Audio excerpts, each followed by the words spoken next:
So what's up guys? The last episode was a bit scattered and I'm gonna try to make this one a little more organized so it's not everywhere. That being said, let's get started. So something I've noticed here that a lot of people have mentioned, but different sections of a map will mine at different rates.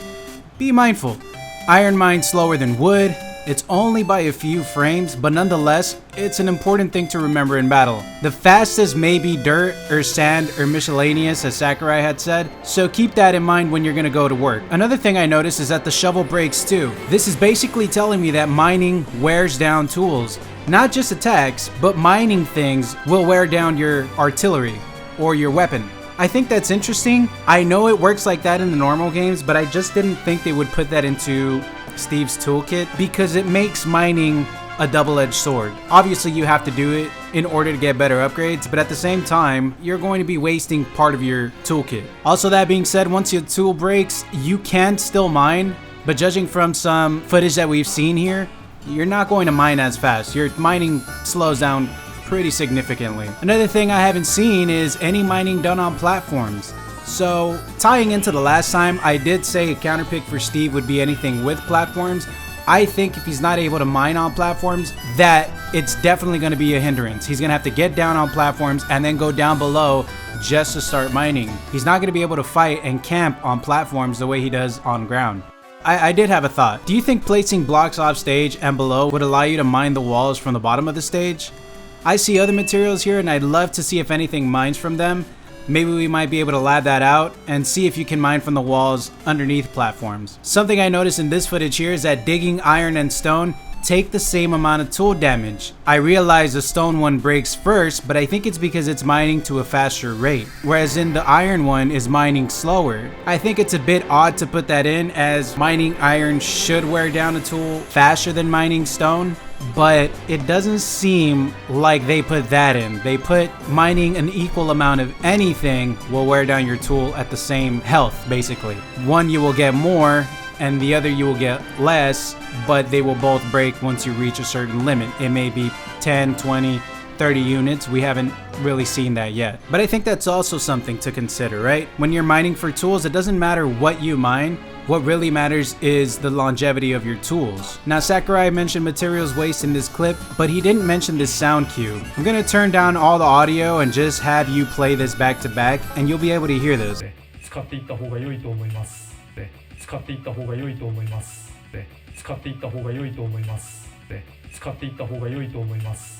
And so this sound cue is telling me that anytime you have mined a diamond, you will get that sound cue. In this sense, if you're mining away and your opponent is off and you're keeping your eyes on them, you'll be able to know when you've mined diamond. That would be useful as diamond seems to be his strongest weapon. And much like the sound clip where he makes a tool, I think it ties into the audio section of Steve's toolkit. Little details like this I really love. Dark Samus breaking this crafting table, it turns into like a material block. It's so reminiscent of his original game, and it does that with almost anything. So if he's putting down blocks, he will carry in his hand stone or wood or whatever it is that you're placing down. And it also shows you what you're going to place down next, not what you've just placed down. And it's also the same mechanic as his down air, and when he pulls out a card, he takes out a little item before he places it down, even in his sleep. Now about these blocks, let's talk about some aspects of it. Mario does a head bonk, so this may act like a ceiling. Now that's super dangerous for recoveries. There's a lot of cucking potential here. And although creative mode is limitless in Minecraft, some of these blocks didn't break or didn't show signs of decay. Maybe there's some type of infinite glitch that you can do or exploit, or maybe there's a creative mode in the game. You never know, right? I really want to talk about this sky. It transitions from daytime to evening. I don't think this runs with an in-game timer, but more like the Minecraft timer. So it's not as if you play at night, you'll get a night stage, and if you play in the day, you'll get a day stage. I think the timing is a lot faster. At least that's what it seems like. I think one of the funnier parts is when the stage changes from day to night, all the characters in the background change. They kind of like switch out, but the animals will remain. I don't know if this is in the original game or not, but I think that's kind of funny that the animals would stay out with the zombies and endermen and skeletons.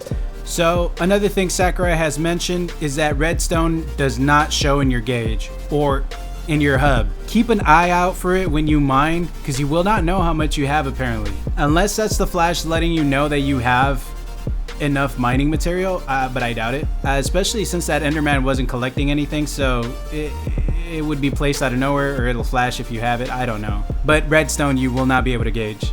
Stages carry material you can't mine. Awesome. As I mentioned earlier, some of these stages have material that you're not going to be able to mine. We're going to go test these out, and we're going to see if you can mine from them.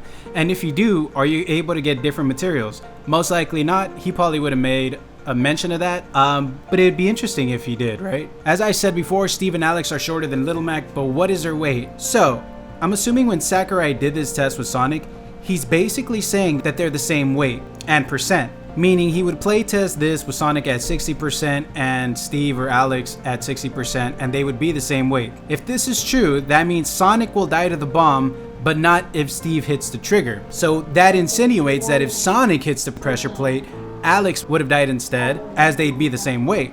I imagine he did that on purpose just to let you know that his weight is going to be comparable to Sonic. So he's not going to be heavy, he's not going to be super light, but he's going to be somewhere around there, which is really helpful to know as he is smaller than Little Mac. I noticed in his final smash, one of these zombies has some type of armor on or clothes. I think if it's armor, it's really funny because there's nothing that's going to make it out of that blast. It's like a nuclear bomb. And side note, of course, the entire background disappears in Final Smash. I'm sure that happens in other ones, but I thought it was something to mention. Now, I see a lot of little fortresses here in the background. Maybe they lead to caves. I wonder if somebody can hack the game and get a camera to go into the background. That is saying if it's not a texture, right? If it is a texture, you're obviously not going to be able to do anything. You're just going to zoom. But if it's an actual background, that would mean you'd be able to get in there. Somebody has got to do that. I love the references here. As Sakurai said, the shield in bed. Funnily enough, it looks like Steve knows he's about to be put to sleep, so he has to pull out his bed first and then lay down in it before he sleeps. It also makes me think his hitbox changes as he's laying down. I don't think it would be that easy for Jigglypuff to land a rest here. His hitbox may move. It may be on the top, it may be on the bottom, maybe the bed takes up some room. We don't know yet, but it seems kind of broken that his sleep animation is going to change his hitbox. Somebody had mentioned that perfect parries summon Herobrine. I don't think that's true, but I think it's interesting to think about. I love this Kirby model. I want this in an amiibo. Now, we still don't know what Kirby Special is in this mode. I'm assuming he's able to mine and to lay down bricks. Will he be able to pull out a crafting table? Is that all he has? Kirby has tilt, so I don't think he'll be using any tools for attacks. So maybe Kirby will just inhale, mine, possibly have a crafting table, and be able to lay down bricks. And that might be the extent of what Kirby can steal from Steve. I don't think Kirby will have an axe or a sword in his toolkit just from swallowing Steve. So you'll notice the nighttime transition. It does happen in real time. You'll see the villagers running inside their house to get away from the zombies. It's kind of frightening. Now, villagers are sleeping in beds while zombies are staring at them. They are creepers. There may be details we can't see, and I'd love to get a look in there soon. If he added them sleeping, there's no reason why he wouldn't furnish the house as well, right? There has to be other stuff in there if he's going to do the whole effort of putting them to sleep in a way that you can't even see it. And of course, as daylight returns, night creatures burn. True to the series. Again, I'm hoping we get to see spiders too, and it's just a hidden thing. Quick little fact. So I noticed that they designed the best materials at the edge. So this does two things for Steve that you need to consider when you're playing him. It helps a person camp by being at the edge for greater materials, but this also forces a player to give up stage control. These two things are definitely a double-edged sword when it comes to these stages and Steve itself. I don't think the Omega stages or Battlefield will have any of these materials on edges, but it is a thought to wonder. He's definitely giving up stage control for better gear. That it's going to take a while to get used to that. So let's jump into the spirit board battles.